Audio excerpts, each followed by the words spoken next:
I've been hungry and I stay hungry in the sense that even when you don't have nothing, you don't settle for less. There's some things that I can't get over and I'll always be scared of, but I take the positive from it. Like, I'm never so confident I'm gonna win. It's probably the fact that I'm scared to fail. What got me through a lot of doors isn't money, it was honestly character. Top 10, I got a top 10. Got my motivation high for my top 10. Gotta learn from the wise women and men all my life. Like 9 to 9. For my top 10, top 10, top 10, 9 to 9. This one's for my top 10. Need motivation? Watch a top 10 with We Believe Nation. Hey, it's Evan Carmichael, and this channel was created to help you overcome the #1 challenge that is holding you back, a lack of belief in yourself. You watch these videos because you know there's something more inside you too. You have Michael Jordan level talent at something. So get ready to stay hungry, always keep trying, and be humble with Anthony Joshua and my take on his top 10 rules of success to give you the confidence, motivation, and belief that you need. Enjoy. Okay, let's kick it off with rule #1. Stay hungry. The meaning behind stay hungry, it's a form of consistency, motivation, and never lack hunger. I've been hungry and I stay hungry in the sense that even when you don't have nothing, you don't settle for less.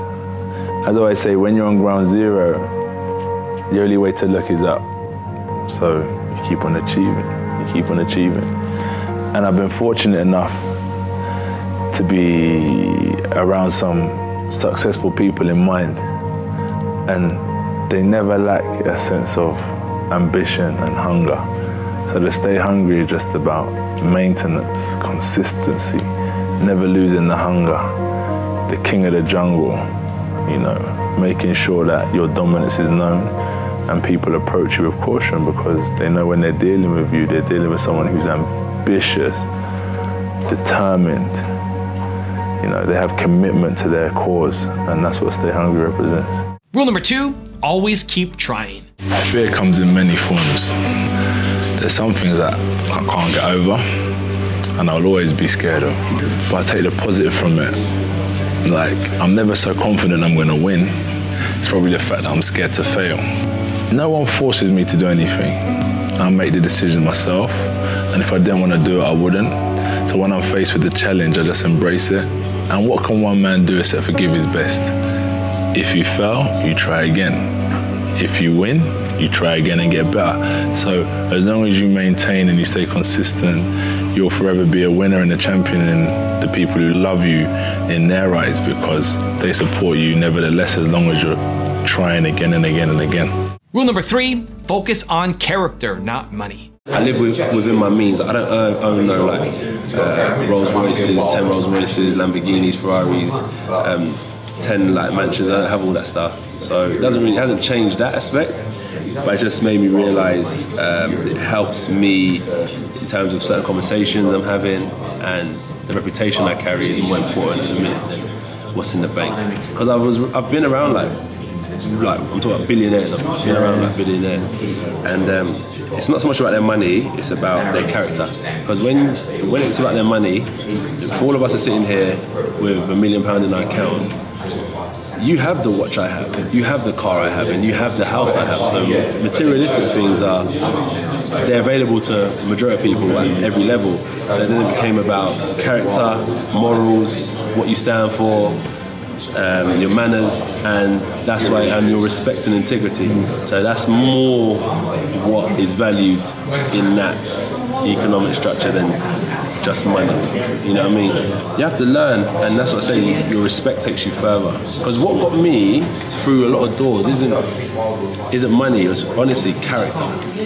Back in the day, it was mostly about character. So is this a fight for old school class against new money then? This is a straight gut. This ain't class. This is, I'm going to go gutter on him as well. Yeah. But there is an element of it where he will learn that like, money don't make you. Man makes the money. Money doesn't make the man. Rule #4, keep asking questions. If there's one piece of advice I can give to an up-and-coming fighter is don't be that guy that has all the gear but no idea.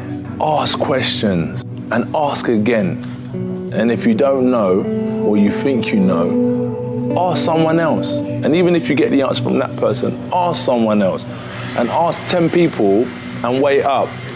If 4 people are telling you one thing and 6 people are telling you another, go with the people that are telling you 6 things. You know, because then you figure out what's right from wrong. And you've taken so much information. So I'll say to any up-and-coming boxer, take advice from so many people and just absorb it. Filter out the rubbish, secure the good information that can help you progress in the sport.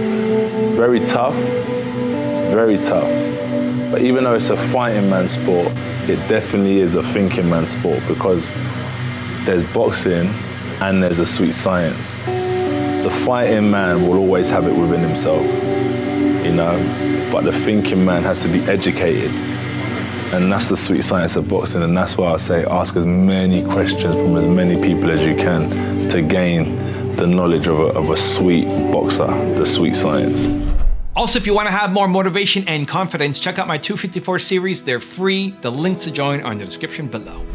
You start with where you want your game to be, what would make your game most unstoppable or hard to deal with. You can outwork anybody.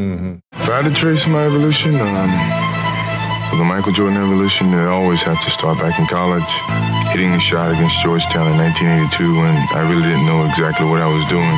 Rule number 5, be humble. It's important to stay humble because it's in many biblical terms. Many men before us taught us to remain humble. You can relate. And as I said, your wealth is in character, not in material objects, because you can't take nothing with you. So it's nice to acquire things and try and create heaven on earth. But at the end of the day, you can't take it with you, so it's good to just stay relatable. And I think stay humble, in a sense, means I'll always approach the man on the street with the same respect as the man with the house on the hill. It's an equal playing field.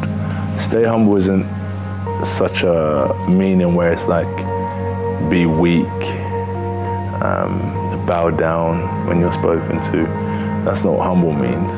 Stay humble is just about treating the person on the street with the same respect as you treat the person with the man up the hill, because at the end of the day, everyone's got a story and you can take inspiration from both. Rule number 6, be a good role model. Nah, because I think... But you are one, you can't deny but I still make mistakes. I am who I am. I think a role model is too perfect. Like, you can't make any mistakes and you've got to be a certain way. I'm not like that. But people look up to you. They do. Well, they should look up to me from who I am, not who they want me to be. Yeah. Because if they want me to be a certain way, then they should take it upon themselves to be that way so the kids can look up to them. They shouldn't put that pressure on me. So if you want me to be a role model, accept me for who I am and the mistakes and the good things I do. Yeah. So I think in that sense, when you look at actually what I do want to find a way to give back. And I think you have to talk of it in an economic sense. I think, you know that saying, you can lead a horse to the water, but you can't make them drink it. And I really want them to go that step further, is to start distributing the water as well and really help change their family's life. Rule number 7, focus on being respected. Where was your mindset at? And I'm taking you back to the age, I think, 17, Anthony, but can you remember where your mind was before you took that decision to walk into a gym, to step into a boxing ring, and how that's changed? It's what attracts you, you know, what type of things tempt you, what type of things, what's the word I'm looking for? It's temptations. You know, it depends what music you like. Music I listen to kind of gets me buzzing, and just the temptations of life, I think. So where my mind was at the time was like that do or die mindset. No fear. I would rather be feared than respected. But now I prefer respect. It's real. Do you know where I'm coming from?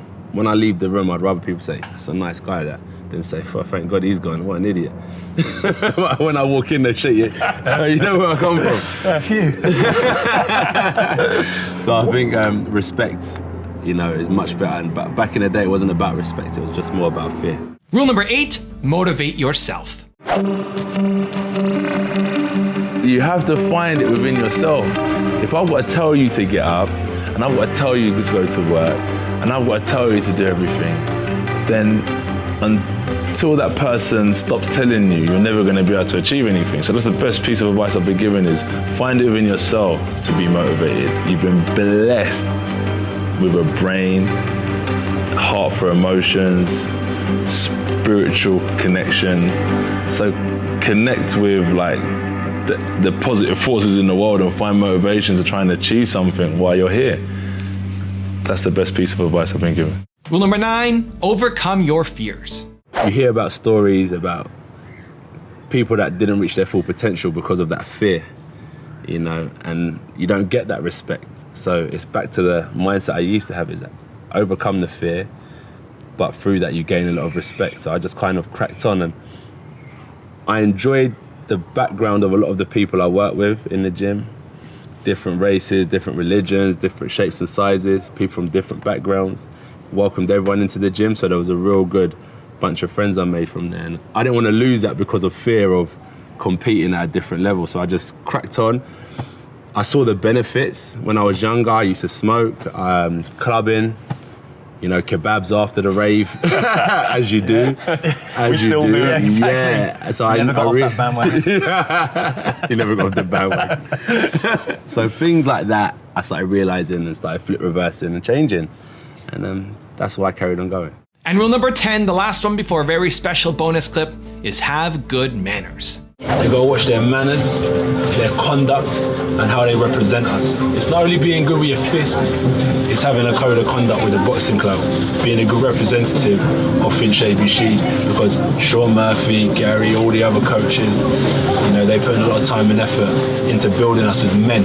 When I first come here, I was on tag. Do you know what I mean? I was getting in trouble. Sean telling me, shut up, stop talking. I was thinking, who the f is this guy talking to, bro? Like, you know, you think you're a bit of a rude boy. But I had to learn conduct and structure and mannerisms, and I had to represent myself properly. If I wanted to be part of this club and not get chucked out, I had to make sure I conducted myself properly. So I had to kind of switch up my attitude and leave all the nonsense at the door and learn code of conduct when I walked into certain environments. And that's what I'm trying to say, is that when these boys are rolling in the van and now they got the Finchley ABC logo all over it, I got the PlayStation, and I'm going to support the club the best way possible, and all my pals will support the club the best way possible. I just want them to know that it's not all about here. You got to represent yourself, as I said, with a certain manner and code of conduct. Now I have a special bonus clip from Anthony on how to never give up that I think you're going to enjoy. But before that, it's time for the 3-point landing questions. Let's go from just watching a video to taking action. Here we go. Question number 1. What's the fear that you need to overcome? Number 2, how can you be a good role model for someone this week? And number 3, what will you do every day to motivate yourself? And if you made it this far in the video, I want to celebrate you. Give me a hashtag believe down in the comments as well.